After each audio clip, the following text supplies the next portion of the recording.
뉴스에이 오늘은 세계 최대 자유무역협정 RCEP 체결 소식으로 시작하겠습니다. 미국의 정권 교체긴 지금 중국이 이끄는 자유무역협정이 체결됐습니다. 트럼프식 보호무역주의로 잠시 주춤했던 자유무역, 다시 활기를 찾을까요? 또 임기 후반기에 들어선 우리 정부는 미국과 중국 사이에서 어떤 성과를 낼 수 있을까요? 먼저 강지혜 기자입니다. 세계 최대 자유무역협정 RCEP에 한국을 비롯한 15개국 정상이 최종 서명했습니다. RCEP은 아세안 10개국과 한중일, 호주, 뉴질랜드 등 15개국이 참여합니다.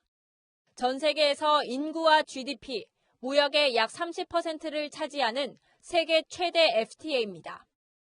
8년간 협상 끝에 탄생한 RCEP으로 회원국들 사이에서는 관세가 철폐되는 등 자유무역이 탄력을 받게 됐습니다. 서명식에 참석한 문재인 대통령은 자유무역의 가치 수호를 행동으로 옮겼다고 평가했습니다. 전 세계 다자주의 회복과 자유무역 질서의 발전에 기여할 것으로 확신한다고 했습니다. RCEP은 9개 국가 이상의 비준이 완료돼야 발효되는 만큼 우리 정부도 조만간 국회 비준 동의 절차를 밟을 예정입니다. RCEP 타결로 경제적 효과가 예상되지만 과제도 남아 있습니다. 미중 갈등 상황에서 바이든 행정부가 미국 주도의 다른 다자간 FTA를 지원할 경우 이 FTA 참여 여부를 두고 정부의 고민이 깊어질 수 있습니다. 조 바이든 미국 대통령 당선인은 중국이 아태 지역 자유무역 협정을 주도하는 것을 견제해왔습니다. 미국과 중국 사이의 애매한 입장을 의식한 듯 청와대는 RCEP이 중국 주도가 아닌 아세안 국가 주도라고 설명했습니다. 그러면서 RCEP이 미국 주도의 자유무역 협정과 대립적인 게 아니라 상호 보완적이라고 강조했습니다. 채널A 뉴스 강지혜입니다. 네, 사실 이번에 RCEP을 체결한 나라들 대부분은 우리와 이미 FTA를 맺은 상태여서요. 자유무역이 얼마나 확대될지는 지켜봐야 합니다. 다만 FTA가 없었던 일본은 얘기가 다릅니다. 그동안 우리와 사이가 완전히 얼어붙었는데 청와대는 일단 만나서 관계를 개선하자 설득하고 있습니다.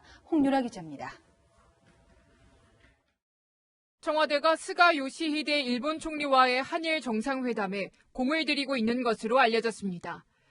여권 관계자는 일단 만나서 대화를 하자는 메시지를 일본 정부에 전하고 있는 것으로 안다며 연내 한중일 정상회의 개최도 추진 중이라고 밝혔습니다. 어제 화상으로 열린 아세안 플러스 3 정상회의에서 문재인 대통령이 스가 총리를 콕 집어 인사한 것도 관계 개선 의지가 담긴 것이라는 해석입니다. 존경하는 의장님, 각국 정상 여러분, 특히 일본의 스가 총리님 반갑습니다. 더불어민주당도 한일 정상회담의 필요성을 강조했습니다. 현안이 풀려야 회담을 한다 라기보다는 회담을 해서 현안이 풀릴 수 있도록 하는 것, 이것도 지도자들의 역할이 아니겠습니까?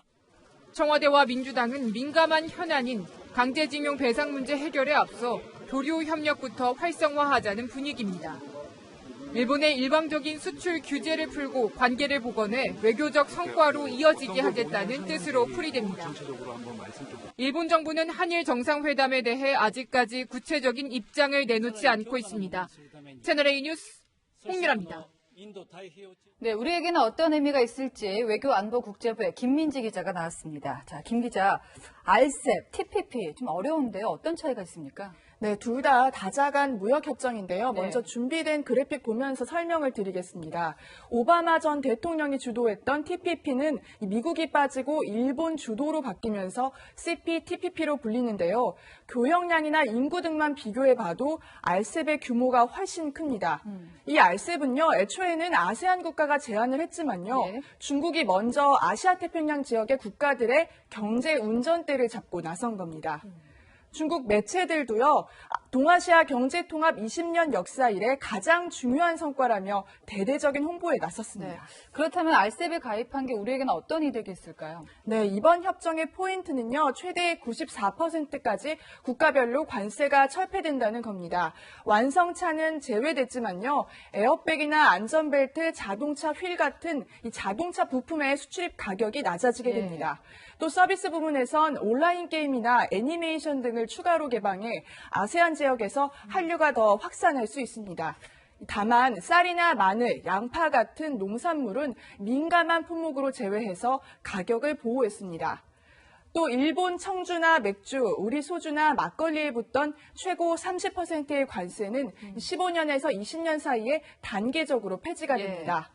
그러나 일각에서는요, 이 RCEP의 시장 개방 정도가 전반적으로 다른 FTA보다 낮은 데다 한국은 일본을 제외한 다른 나라들과 이미 양자 FTA를 맺었기 때문에 경제적 효과 크지 않을 것이란 분석도 나옵니다. 획기적인 변화가 없을 수도 있다는 말인데 지금 TPP 같은 경우에는 이제 미국이 주도했다가 지금은 일본 주도잖아요. 이게 트럼프 대통령이 3년 전에 탈퇴를 했습니다. 이 바이든 당선인은 어떻게 될까요? 네, 제가 이 관련해서 직접 외교부 측 반응을 한번 살펴봤는데요. 외교부 측은 이번 RCEP 가입 미중 대립 구도로 보지 말아달라며 신중한 분위기를 보였습니다.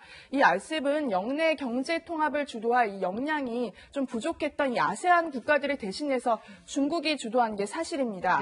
이 문제는 바이든 미국 대통령 당선인은 이 오바마 행정부에서 추진한 TPP를 이 중국의 팽창을 막기 위해 다시 추진할 수 있다고 공언해왔다는 겁니다.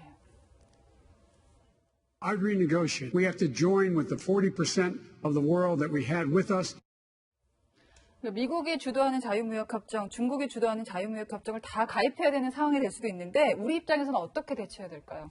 사실 바이든 당선인과 통화한 날 공교롭게도 시진핑 주석의 방한설이 나왔습니다. 그만큼 중국이 미국을 의식하고 있다고도 볼 수 있겠는데요.